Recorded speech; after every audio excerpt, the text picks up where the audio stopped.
Good morning बच्चों। आज class 5 के हिंदी का आज पहला दिन है।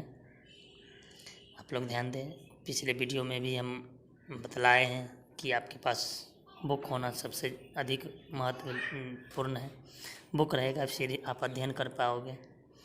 चलिए, तो पहला चैप्टर में हम चल रहे हैं। चैप्टर का नाम है राख की रस्सी। सुनकर अजूबा लगा होगा कि राख की भी रस्सी होती है। फिर बगल में देखिए, राइट साइड में, दाहिने साइड में जो दिया है, प्रत्येक सफल व्यक्ति के पीछे किसी न किसी महिला का हाथ होता है। ऐसा आप लोग ने सुना होगा। इस चैप्टर में उसी कहानी को रिपीट किया गया है। अध्याय के परिचय में देखिए आप, प्रस्तुत अध्याय में बताया गया है कि सफल होने के लिए प्रत्येक व्यक्ति को विवेक से काम लेना चाहिए और आपस में मिलजुल कर रहना चाहिए, क्योंकि जब तक आप विवेकपूर्ण ढंग से काम नहीं करोगे तब तक आपका कोई भी काम सफल नहीं होगा। इसलिए आप विवेकपूर्ण ढंग से किसी भी काम को करें, यानी सोच समझ के करें, तो वो काम आपका सफल होगा। आइए कुछ अर्थ में चलते। विशेष अर्थ वाले शब्द समूह का वाक्यांश मुहावरे कहलाते, ये तो आप लोग जान रहे हैं। नीचे आइए, कहानी जो है, लेनपो गार तिब्बत के 32वें राजा शौनग सेन गाम्पो के मंत्री थे। वे अपनी चालाकी और हाजिर जवाबी के लिए दूर दूर तक मशहूर थे। आप जानते हैं चालाकी क्या होता है? जो चालाक होते हैं। हाजिर जवाबी मतलब उनका यानी कि चालाक थे और समझ बूझ वाले थे, तो उनका जो है नाम दूर दूर तक चलता था। कोई उनके सामने टिकता नहीं था, यानी कि वो इतने समझदार थे और इतने चालाक थे कि दूसरा कोई उन्हें जो है उल्लू नहीं बना सकता था या नाबूझ नहीं समझ सकता था।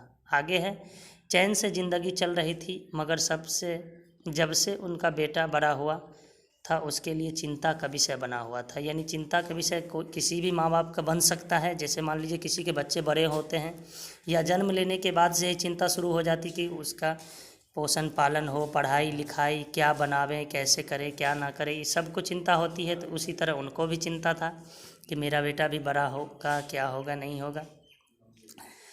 कारण यह था कि वह बहुत भोला था, यानी उनका बेटा जो था बहुत भोला था। भोला आप लोग जान रहे हैं भोला क्या होता है?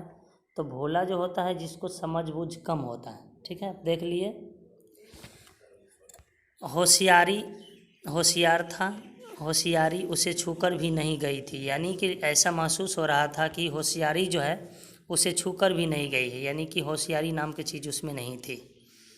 लेनपो गार ने सोचा, मेरा बेटा बहुत सीधा साधा है, मेरे बाद उसका काम कैसे चलेगा? यानी जब तक मैं जीवित हूँ तब तक तो वो अपना मेरे भरोसे यानी मेरे वेतन पे या मेरे समझदारी पे रह रहा है, लेकिन जब हम नहीं रहेंगे, यानी कि मौत तो एक दिन आती ही है, अगर वो मर गए तो मेरा बेटा कैसे जिएगा, कैसे अपना ज़िंदगी गुजर बसर करेगा? ठीक है। लेनपो गार ने सोचा, मेरा बेटा बहुत सादा है, मेरे बाद इसका काम कैसे चलेगा? एक दिन लेनपो गार ने अपने बेटे को 100 भेड़े देते हुए कहा, तुम इन्हें लेकर शहर जाओ, मगर इन्हें मारना या बेचना नहीं। इन्हें वापस लाना 100 जौ के बोरे के साथ, वरना मैं तुम्हें घर में नहीं घुसने दूंगा। इसके बाद उन्होंने बेटे को शहर की तरफ रवाना कर दिया, यानी शहर बेटा को भेज दिया। कुछ नए शब्द है जो पूरे आप जो इस पेज में पढ़े हैं उससे कुछ कुछ मेन पॉइंट जो होते हैं, कुछ कुछ ऐसे शब्द होते हैं जो अति महत्वपूर्ण होते हैं, उसका कुछ यहाँ पर दर्शाया गया है। नीचे पहुँचिए, पेज नंबर आप 6 में जाएंगे। कहता है, लेनपो गार का बेटा शहर पहुँच गया, मगर इतने बोरे जौ खरीदने के लिए उसके पास रुपये ही कहाँ थे। यानी उनके पास रुपये थे ही नहीं, उनके पास तो सिर्फ भेड़ थे। उसमें भी उनसे ये कहा गया था कि भेड़ बेचना भी नहीं है और मारना भी नहीं है। वह इस समस्या पर सोचने विचारने के लिए सड़क के किनारे बैठ गया, मगर कोई हल उसकी समझ में नहीं आ रहा था। वह बहुत दुखी था। तभी एक लड़की उसके सामने आ खड़ी हुई। क्या बात है, तुम इतने दुखी क्यों हो? लड़की पूछती है उनसे। लेनपो गार के बेटे ने अपना हाल कह सुनाया। इसमें इतना दुखी होने की कोई बात नहीं है, मैं इसका हल निकाल देती हूँ, लड़की ने कहा। इतना कहकर लड़की ने भेड़ों को बाल उतारे और उन्हें बाजार में बेच दिया। जो रुपये मिले उनसे जौ के 100 बोरे खरीद उसे घर वापस भेज दिया। लेनबोगार के बेटे को लगा कि उसके पिता बहुत खुश होंगे। वाजिब सी बात है कि कोई किन्हीं के पिताजी उसको जो काम सौंपा वो काम को कंप्लीट कर लिया या पूरा कर लिया तो वो खुश होगा ही।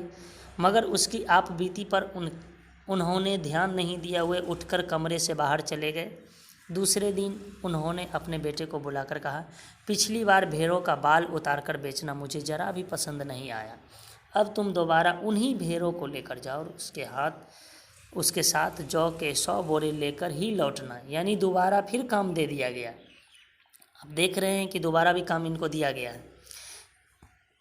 उसके बाद आगे बढ़िए, इस तरफ चल रहे हैं। एक बार फिर निराश लेनपो गार का बेटा शहर में उसी जगह जा बैठा। ना जाने क्यों उसे यकीन था कि वह लड़की उसकी मदद के लिए ज़रूर आएगी।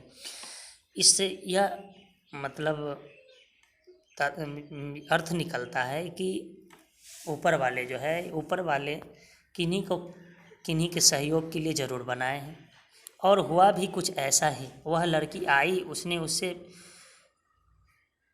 उसने अपनी मुश्किल कह सुनाई। अब तो जौ के 100 बोरे के बिना मेरे पिता मुझे घर में नहीं घुसने देंगे। लड़की सोचकर बोली, एक तरीका है, कोई तरकीब है उनके पास। उसने भेड़ों के सींग काट लिए, उन्हें बेचकर जो रुपये मिले उसे 100 बोरे जौ खरीदे। बोरे लेनपो गार के बेटे को सौंपकर लड़की ने उसे घर भेज दिया। देख रहे हैं, भेड़े और जौ के बोरे पिता के हवाले करते हुए लेनपो गार का बेटा खुश था। दोबारा खुशी मिली उन्हें, दोबारा जीत मिली। उसने विजयी भाव से सारी कहानी कह सुनाई। सुनकर लेनपो गार बोले, उस लड़की से कहो कि हमें 9 हाथ लंबी राख की रस्सी बना कर दे। राख की रस्सी जो संभव होना मुश्किल है, ये तो इम्पॉसिबल है, यानी कि असंभव है, ये हो ही नहीं सकता।